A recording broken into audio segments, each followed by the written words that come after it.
నిర్మించినటువంటి మా పూర్వీకులు నిర్మించారు. మాకు ఒక ధర్మకర్తగా మాకు కావాలని చెప్పేసి మేము పొన్నం ప్రభాకర్ సార్ను మరియు మా స్థానిక ఎమ్మెల్యే కేఆర్ నాగరాజ్ సార్ను కోరడంతో అప్పుడే మా ఎమ్మెల్యే గారు పొన్నం ప్రభాకర్ సార్ మినిస్టర్ గారికి ఎండార్జ్ చేసి పంపడం జరిగింది. నాకు వారి ఆధ్వర్యంలో నాకు ఈరోజు నాకు ఈ ప్రాతినిధ్యము నాకు ధర్మకర్తగా మా కుమ్మరి క్లాసులకు మా శాలివాహనులకు మా దేవుడైనటువంటి మా వీరభద్ర స్వామికి సేవ చేయడానికి నాకు ఈ అవకాశం కల్పించినటువంటి ఈ మినిస్టర్ గారికి ఎమ్మెల్యే గారికి మరియు మా చైర్మన్ గారికి మా ఈవో గారికి మా తోటి ధర్మకర్తలందరికీ కృతజ్ఞతలు తెలియజేస్తా ఉన్నాం.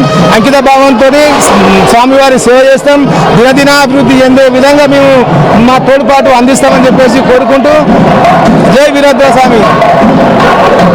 కొత్తకొండ వీరభద్ర స్వామి ఉత్సవానికి వచ్చేస్తున్న ప్రతి ఒక్కరికి స్వాగతం సుస్వాగతం తెలుపుతూ ఈ వీరభద్ర ఉత్సవ కమిటీ సభ్యులుగా నియమించిన చైర్మన్ గారికి అదేవిధంగా నాతోటి పాటు సభ్యులకు అందరికీ ధన్యవాదాలు తెలుపుతూ ఈ జాతరలో ప్రత్యేకంగా అన్ని సౌకర్యాలు కలిగి అందరుగా వేలాదిగా తరలిచ్చి జాతరని విజయవంతం చేయాలని అదేవిధంగా మా కమిటీకి ఎన్నుకోకు సహకరించిన మంత్రివర్యులు పొన్నం ప్రభాకర్ గారికి అదేవిధంగా దేవాదాయ శాఖ మంత్రి కొండ సురేఖ గారికి పెద్దగా అభివందనలు ధన్యవాదాలు తెలుపుకుంటూ అందరూ వేలాది సంఖ్యలో తరలిచ్చి జాతరను విజయవంతం చేసి జాతరను రాష్ట్రంలో మొదటి స్థానంలో నిలబెట్టాలని భక్తులందరూ కోరుకుంటూ సెలవు తీసుకుంటున్నాను.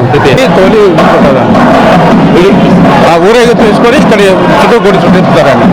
అది బాగా అప్పుడు రమణ కటేశ్వర గారి ధర్మకర్తగా నన్ను నిర్ణయించినారు.